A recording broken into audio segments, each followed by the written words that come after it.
환리스크 관리를 위한 환율 예측. 지금의 추세가 상승세인지 하락세인지 모르잖아. 사실 어렵잖아요.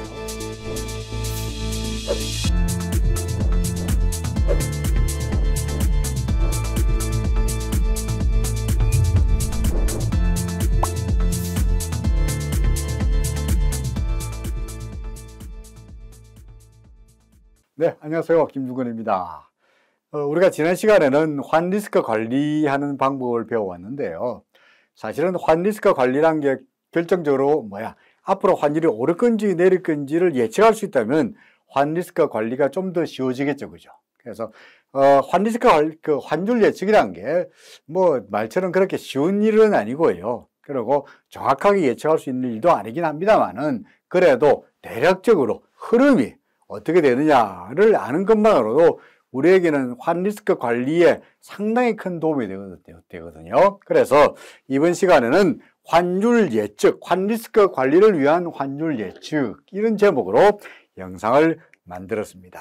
먼저 똑같이 신문에 나오던 기사 하나 보고 가도록 하죠. 자, 보니까 제목이 환율은 예측하는 것이 아니라 대응하는 거다라고 했는데, 예를 들어서 위안화가 좀 상승한 데 비해 가지고 유로화가 움직이고 있고 이런 내용들이 나오는데요. 사실은 전문가들이 하는 이야기가 환율은 예측의 영역이 아니라 대응의 영역이다라고 이야기하고 있죠. 무슨 말이냐? 앞으로 달러가 오를 거다 또는 달러가 떨어질 거다라고 미리 선입견을 가지고 예측해 버리면은 자신의 생각과 시장의 환율이 반대 방향으로 갔을 때 정작 대응하기가 어렵다는 말씀이에요. 하지만 그렇게 하지 않고 그야말로 빈 마음으로 마음을 비우고 환율이 어떻게 오르든 떨어지든 간에 그야말로 움직임에 따라서 대응한다라고 생각한다면 훨씬 더 거래하기가 쉽다라는 말이 됩니다. 자, 그러면 어떻게 대응할 거냐? 그래도 기본적으로 시장의 움직임을 알아야 되지 않겠냐 하는 이야기죠, 그죠? 자, 한번 볼까요? 이게 이제 환율 예측을 실패하는 바람에, 예측을 실패하는 바람에 대응의 문제가 아니고 예측을 실패하는 바람에 손해를 보게 된 케이스가 되는데요. 자, 대한민국 수출업체 C사의 D 대표입니다. 2, 4분기에 미국에 수출한 냉동구를 대가로 약 60만 달러의 결제 대금을 받았습니다. 9월 달에 받았습니다. 60만 달러 받았는데 9월 달에 받았는데 6월 달 돼 가지고 그 당시 환율이 약 1162원이었거든요. 9월 달에 1162원이었으니까 2020년도의 평균 환율 1149원보다는 좀 높았죠. 근데 그 다음날 보니까 기준 환율이 12원 올라가죠. 와, 12원 올라가지고 1174원이 됐어요. 1162원도 괜찮았는데 얼마요? 1174원 되니까 와, 12원이나 오르니까, 그죠? 60만 달러 가지고 있는데 12원 오르면 수익이 700만 원 좀 났죠. 그래서 이것 봐라, 환율이 더 오를 것 같으니까 조금 더 기다렸다가 환전하기로 하면서 환전을 나중에 하기로 결정했죠. 환율이 더 오를 것 같아가지고. 그죠? 자, 그랬더니 어떻게 됐느냐. 그런데 환율이 오를 것 같은 상승 추세는 금방 끝나고 그때부터 환율이 하락세가 쭉쭉쭉쭉쭉 이어지면서 11월 17일 환율이 얼마까지 떨어졌느냐? 1108원까지 떨어졌습니다. 아까 우리 환율이 얼마였죠? 1174원이었던가? 그죠? 이었는데 세상에 1108원이 떨어졌으니까 그 당시에 9월 23일에 환전했을 때에 비해 가지고 손실이 3천만 원 이상의 손실이 났습니다. 그렇죠. 뭐가 잘못된 거예요? 환율이 더 오를 줄 알고 환전 타이밍을 좀 늦췄다라는 거죠. 쉽게 말해서 예측의 실패라고 말할 수 있겠죠. 손해를 봤다. 예측을 어떻게 할 거냐에 대해서 이야기를 하기 앞서가지고 우리가 골치 아픈 환율 말고 우리가 쉽게 알 수 있는 주식 이야기를 해봅시다. 주식. 그죠? 우리가 여러분들이 뭐 환율은 몰라도 주식에 대해 관심이 있을 테니까 자, 주식으로 예를 한번 들어보겠습니다. 뭐 환율이나 주식이나 예측하는 방법은 다 비슷하거든요. 자, 주식입니다. 여러분들이 A 종목이 있고요. B 종목이 있는데 매수할 종목을 고르시오 라는 문제를 접했다고 봅니다. 여러분들 이 시간 현재 이 시점에서 그죠? 이 시점에서 뭘 살까? A를 살까? B를 살까? 고민하고 있다고 치자입니다. 여러분들이라면 어느 쪽을 사야 될 거냐 하는 이야기입니다. A 종목 옛날에 고점이 38만 7천 원이나 갔는데 그새 주가가 많이 떨어져 가지고 상당히 고점 대비해서 근 한 반 정도 떨어져 있습니다. 그죠? 야, 그래서 낙폭과대. 야, 많이 떨어졌죠? 낙폭과대. 이걸 살 거냐? 싸죠, 그죠? 싸다. 싸다는 이유로 A 종목을 살 거냐? 아니면은 B 종목은 꾸준하게, 그죠? 꾸준하게 상승세가 이어지고 있죠. 그래서 상승 추세, 얘는 상승세라는 이유로 B를 살 거냐? 여러분들이라면 A 종목을 사시겠습니까? B 종목을 사시겠습니까? 라는 문제를 현실이라면 여러분들은 어느 쪽을 선택하죠? A? 여러분들이 지금 온라인이니까 여러분들은 볼 수가 없습니다만은 그 강의에서는 제가 여러분들한테 수강생들한테 손 들어보라 그래요. A 할래요? B 할래요? 여러분들이 A입니까? B입니까? 그렇죠. 다 아시죠? 그죠? 정답은 그렇습니다. 정답은 당연히 B를 사야 됩니다. 그죠? B를 사야 됩니다. 정답 B입니다. B. 왜? A 종목을 우리 샀다면 낙폭 과대인 거는 좋았는데 여기서 매수하고 약간의 수익을 났을 때 그때 팔지 못하면은 내내 뭡니까? 손실이죠. 그죠? 내내 손실입니다. 그죠? 이건 괜히 샀죠. 완전히 망했죠. 사가지고. 완전히 망했죠. 반면에 B는 매수한 다음에 다소간 밀려가지고 손실 구간이 났습니다만은 조금만 기다리면은 그때부터는 내내 뭡니까? 수익이 납니다. 무슨 말이냐? B 종목을 사야 하는 결정적인 이유는 뭡니까? 그렇습니다. 얘가 상승 추세이기 때문이죠. 그죠? 상승 추세이기 때문입니다. 상승 추세란 뭐냐? 계속적으로 올라가는 추세란 말이죠. 그래서 이 종목은 A 종목은 뭡니까? 얘는 하락 추세이니 하락하다가 약간 반등하는 걸 기대하고 싸다는 이유로 샀다가는 계속 떨어지는 바람에 망한다라는 말입니다. 어떤 종목을 사야 돼요? 상승세에 있는 종목을 사야 됩니다. 다시 말해서 이야기한다면 상승세일 때는 어떻게 하고요? 사고. 그죠? 반면에 하락세일 때는 어찌해야 됩니까? 그렇죠. 팔아야 되죠. 그죠? 상승세일 때는 사라. 오케이. 하락세일 때는 팔아라. 여러분, 이까지 듣고 나서 세상에 그 이야기 나도 하겠다. 그죠? 상승세일 때 사고, 하락세일 때 팔고, 그건 나도 할 텐데, 중요한 거는 뭘 몰라요? 지금의 추세가 상승세인지 하락세인지 모르잖아요. 자, 추세라는 게 뭡니까? 저점과 고점을 이어가는 것이 추세이죠. 추세는 말씀드렸듯이 상승세가 있고 하락세가 있는데 그 상승세인지 하락세인지 어찌하노? 결정적으로 먼저 그럼 추세란 게 뭐냐? 추세란 것은 고점과 저점이 예를 들어서 이게 상승세, 이게 하락세죠. 그죠? 상승세는 어떻게 정의하느냐 하면은 저점이 계속적으로 올라가는 것을 상승세라 그러고요. 반면에 하락세는 고점이 계속적으로 내려가는 것을 우리가 하락세라고 정의합니다. 그래서 그래프를 보시면은 상승세는 저점이 지속적으로 상승한다 이거죠. 왜? 주식으로 말할 경우에 쌀 때, 그죠? 쌀 때 매수세가 나타나는 거죠. 그죠? 그러니까 매수세가 계속 나타나니까 주가가 올라가는 거야. 그러니까 저점이 중요한 거예요. 반면에 하락세는 매도세가 많은 거예요. 파는 사람이 많은 거예요. 파는 사람은 비쌀 때 팔까요? 쌀 때 팔까요? 비쌀 때. 고점에서 팔아요. 고점에서. 그래서 하락세일 때는 고점이 중요하다는 말이죠. 그래서 그래프를 그려보시면, 그죠? 달러에 대한 원화 환율의 추세를 보면은 예를 들어서 이은계 하락세. 그죠? 하락세죠. 이게 뭡니까? 상승세. 저점과 저점과 저점이 계속적으로 올라가고 있죠. 그럼 이거는 뭡니까? 하락세죠. 고점과 고점과 고점이 내려가고 있죠. 다시 상승세로 돌아서고 있죠. 그러니까 추세가 상승했다, 하락했다가 상승했다가 하락했다가 상승했다가 달러에 대한 원화 환율이 왔다 갔다 이렇게 움직이고 있습니다. 그죠? 그래서 그도 이야기합니다만은 우리는 상승세일 때, 그죠? 예를 들어서 상승세일 때는 어찌합니까? 사야 되고요. 올라갈 거니까. 반면에 하락세일 때는 팔아야 되죠. 그죠? 그러니까 이게 상승세니까 계속적으로 이때는 사야 될 것이고. 반면에 하락세일 때는 그건 매도. 당연히 여기는 매수인데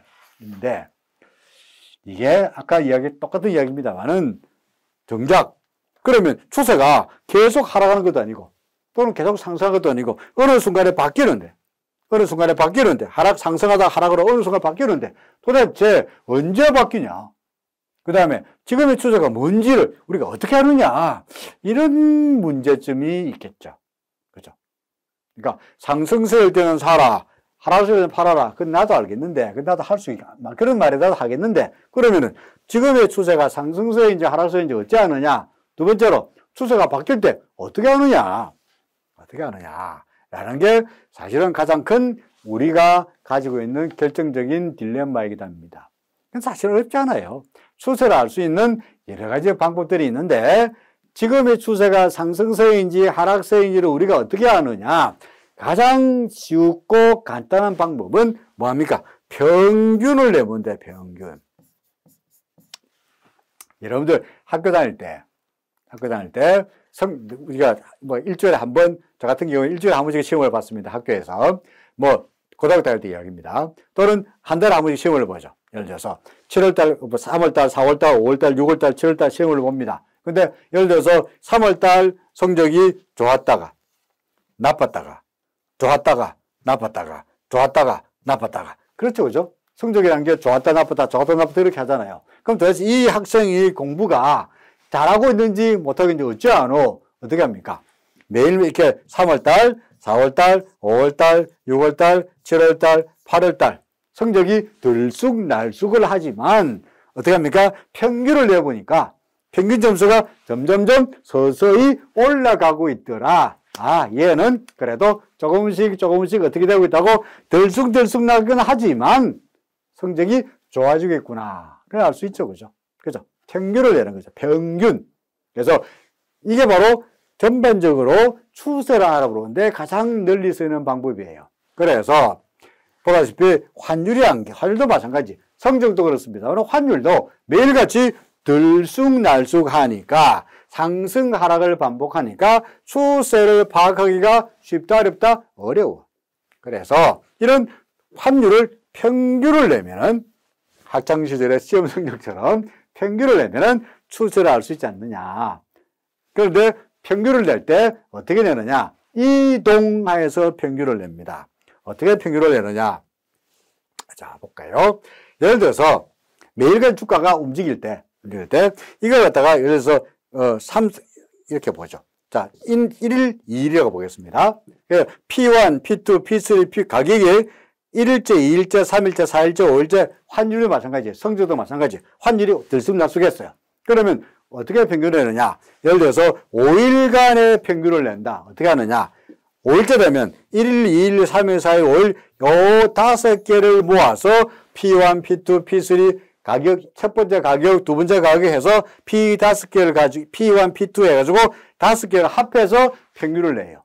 오케이? 그럼 그 다음 날에 6일째가 되면 어떻게 하느냐? 6일을 포함해서 6, 5, 4, 3, 2 요 5개를 가지고 6, 5, 4, 3, 2 5개를 가지고 평균을 내요.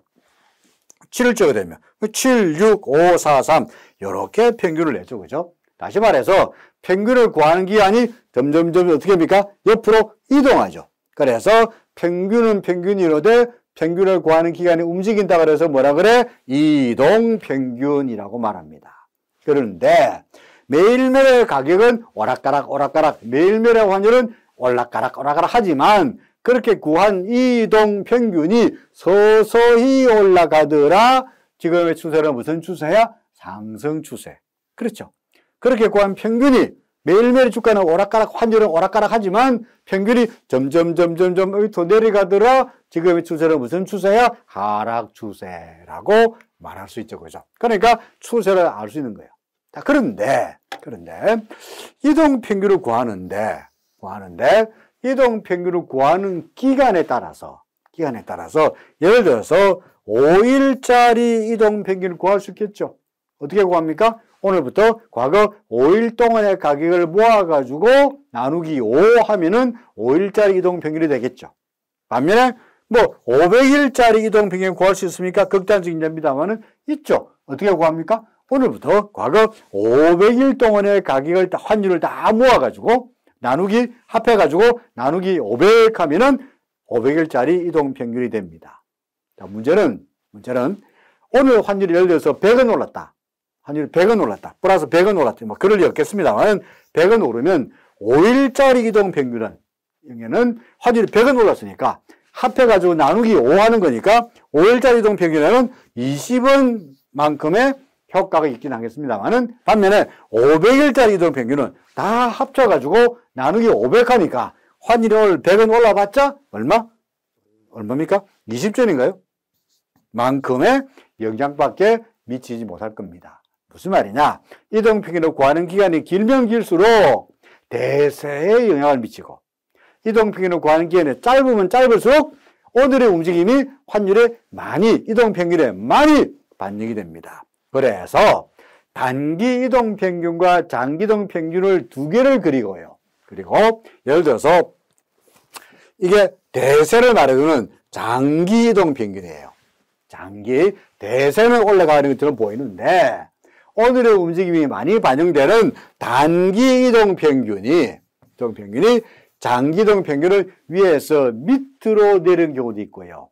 그 다음에 장기 이동 평균은 계속적으로 하락하고 있는데 오늘의 움직임이 좀 더 많이 반영되는 단기 이동 평균이 장기 이동 평균을 위에서 위로 올라가는 이런 교차가 나타날 때도 있겠죠. 이런 거를 우리가 뭐라 하느냐? 이동 평균이 서로 교차될 때 이때가 바로 매매 신호로 포착한다라고 이야기를 합니다. 뭐 여러분들 아마 이름을 들어보셨을 생각이 됩니다만은 단기 이동 평균이 대세를 뚫고 장기 이동 평균을 뚫고 위로 올라갈 때를 우리가 뭐라고 하느냐를 골든 크로스라고 말하고요. 반면에 단기 이동 평균이 대세는 상승한 것처럼 보이지만 단기 이동 평균이 위에서 밑으로 내려올 때를 우리가 이걸 데드 크로스라고 말하죠. 골든 크로스는 뭐라 그래요? 이때 절호의 매수 타이밍, 데드 크로스는 절호의 매도 타이밍이다라고 이야기를 합니다. 그 다음 페이지 보시면은 써놨죠, 그죠? 골든 크로스, 황금의 매수기에 어떻습니까? 단기 이동 평균이 장기 이동 평균을 밑에서 위로, 아래에서 위로 올라갈 때를 골든 크로스, 황금의 매수기에. 반면에 단기 이동 평균이, 그래서 단기가 장기 이동 평균을 위에서 아래로 내려갈 때를 데드 크로스. 뭡니까? 매도하지 않으면 골치 아프다라는 말입니다. 자, 그래서 골든 크로스는 뭡니까? 사라. 데드 크로스는 뭐해라? 팔아라. 볼까요? 실제 사례를 보시면은, 자, 빨간색으로 나타내는 게 이게 단기 이동 평균이에요. 그죠? 그리고 까만색으로 나타내는 게 느릿느릿 움직이는 게 이게 장기 이동 평균이에요.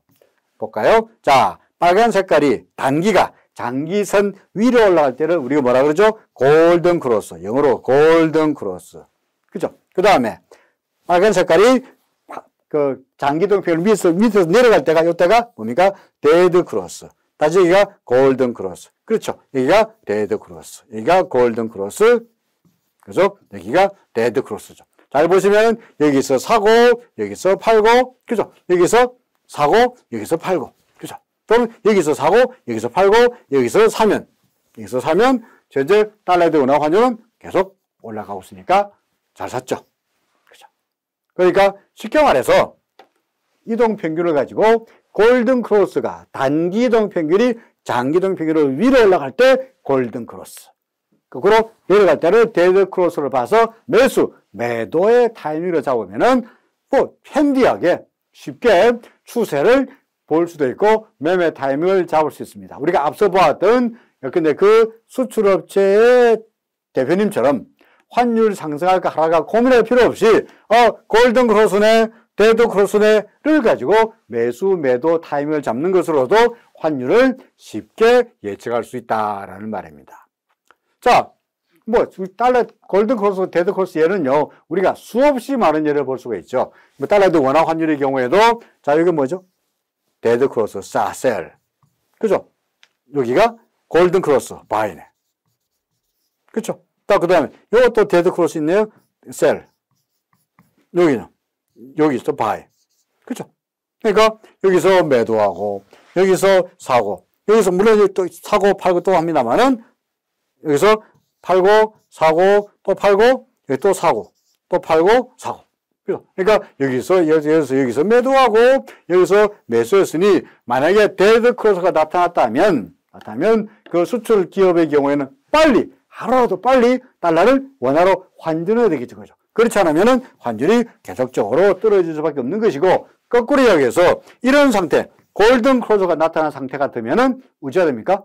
달러 가지고 있는데 빨리 바꿔야 돼, 천천히 바꿔야 돼. 빨리 바꾸지 않고 기다리면은 환율의 상승을 충분히 예측할 수 있다는 이야기가 되죠. 그렇죠? 자, 이게 달러도 원화 환율인데, 또는 위안의 경우에도 환율 예측을 할 수 있나요? 물론입니다. 위안의 경우에도 보다시피 여기서 데드크로스, 골든크로스, 데드크로스, 골든크로스, 데드크로스, 골든크로스, 그죠? 여기 또 뭡니까? 여기에 또 골든크로스가 있네요. 여기 데드크로스. 그런 식으로 골드데드가 나타나니까 그걸 보면서, 그죠? 앞으로 위안화 환율이 오를 거냐 떨어질 거냐 예측할 수 있죠. 자, 지금 현재 이수간 현재입니다. 이 그래프를 상으로 봐서 여러분들이 이 상태 같으면은 위안화를 계속 가지고 있다면 빨리 원화로 바꿔야 돼요? 아니면 더 가지고 있어야 돼요? 보시기에 어떤 상태? 골든크로스 상태가 이어지겠다 보니까 어찌해야 돼? 계속적으로 올라갈 거로 예상이 된다가 되죠. 그죠? 오케이. 위안화고요. 자, 그러면 여러분들 생각에, 알겠는데, 이런 그래프 어디서 구할 수 있어요? 시중에 그 인터넷 사이트를 잘 찾아보시면, 물론 달러 대 원화 환율 차트 또는 이동 평균 차트 등 찾아보시면은 검색이 가능합니다만은, 예를 들어서 KB 하나은행의 제공하는 차트 그래프를 또 가능해 보이고요. 여기도 보다시피 예를 들어서 뭐 데드크로스, 골든크로스를 우리가 쉽게 볼 수가 있고요. 아니면은 또는 다른 인터넷 사이트에 뭐 트레이딩 뷰라는 사이트 가셔도 되고요. 이것도 마찬가지로 이런 그래프가 다소가 복잡하게 되어 있습니다만 마찬가지로 여기서 골든크로스, 데드크로스를 찾아가지고 매도를 할 수 있는 방법이 있죠. 그죠? 이처럼 골든크로스나 데드크로스를 이용하는 방법만으로도 우리는 아주 간단하고 객관적으로, 그죠? 객관적으로, 기계적으로 사용할 수 있다는 아주 장점을 가지고 있습니다. 여러분들이 현업에서 사용하신다면 아주 효과 만점이라고 믿으시지 않습니다. 사실은 모든 방법이란 게 항상 장점만 있는 건 아니에요. 그죠? 단점도 있기 마련입니다. 여기 지금 아래쪽에 단점을 쭉 제가 설명해 두었습니다만은 이번 영상에서는 단점에 대해서 길게 말씀드리지 않겠는데 한마디만 말씀드리면 모든 방법에는 장점이 있는가 하면 단점이 있습니다. 그렇다면 단점이 있으면 그걸로 끝날 것이냐? 아니죠. 단점이 있으면 그걸 극복할 수 있는 여러 가지 방안들이 또 만들어지고 마련입니다. 그래서 다음 영상에서는 이런 이동평균을 이용해도 충분히 환율이 예측할 수 있는데 좀 더 고급 기법을 이용해서 환율을 예측하는 방법을 다음 영상에서 만들 것을 약속드립니다. 여러분들 이번 시간에는 환율을 예측하는 방법을 이동평균을 통해서 예측하는 방법에 대해서 말씀드렸습니다. 수고 많으셨습니다. 고맙습니다. 이번 시간 학습한 내용에 대해 정리해 보겠습니다. 추세란 고점과 저점이 연속적으로 이어지는 것을 말합니다. 상승 추세는 저점이 지속적으로 상승하는 것을 말하고 하락 추세는 고점이 지속적으로 하락하는 것을 말합니다. 움직이는 물체가 기존과 동일한 방향으로 움직임을 이어나가는 관성의 법칙이 있습니다. 환율에도 관성의 법칙이 적용 가능하여 지금의 추세가 무엇인지 파악한다면 현재 환율이 그 추세와 같은 방향으로 움직일 것이라고 예측할 수 있습니다. 추세를 파악하는 가장 간단한 방법으로는 이동평균법이 있습니다. 매일 급변하는 환율의 평균값을 구하여 평균값이 상승할 때는 상승세, 평균값이 감소할 때는 하락세로 판단할 수 있습니다. 이 이동평균법에는 단기간 이동평균과 장기간 이동평균이 있습니다. 단기 이동평균선이 장기 이동평균선을 상향 돌파할 때는 골든 크로스, 반면 단기 이동평균선이 장기 이동평균선을 하향 돌파할 때를 데드 크로스라고 합니다. 골든 크로스는 매수 타이밍으로 인식되며 상승세가 이어질 것이라는 신호가 됩니다. 데드 크로스는 매도 타이밍으로 인식되며 하락세가 이어질 것이라는 신호가 됩니다. 이동평균의 장점은 매우 간편하고 이해하기 쉽다는 것입니다. 하지만 시차가 생긴다는 단점이 있습니다. 다음 시간에는 이동평균의 약점을 해소하기 위한 기법을 설명드리도록 하겠습니다. 한국수산무역협회에서는 수산업계의 수출입 관련 리스크를 최소화하고자 리스크 안전망 구축 사업을 운영하고 있으며 이 중 환차손 안전망의 경우 환 변동보험 보험료 등 업체의 환 리스크 관리 과정에서 발생한 비용을 보시는 바와 같이 사후정산 지원하고 있습니다. 온라인 사업 신청 통합 시스템 big.kpc.kr에서 사업비 소진 시까지 수시 모집 중에 있사오니 관심 있는 업체에 많은 신청 바랍니다. 환차손 안전망 이외에도 한국수산무역협회에서는 수산업계의 수출입 관련 리스크 최소화를 위해 보시는 표와 같이 다양한 종목에 대한 지원을 하고 있습니다. 모집 기간 및 신청 방법은 환차손 안전망과 동일하며 보다 자세한 내용은 한국수산무역협회 수출부 02-6300-8702, 8703, 8704로 문의하여 주시기 바랍니다.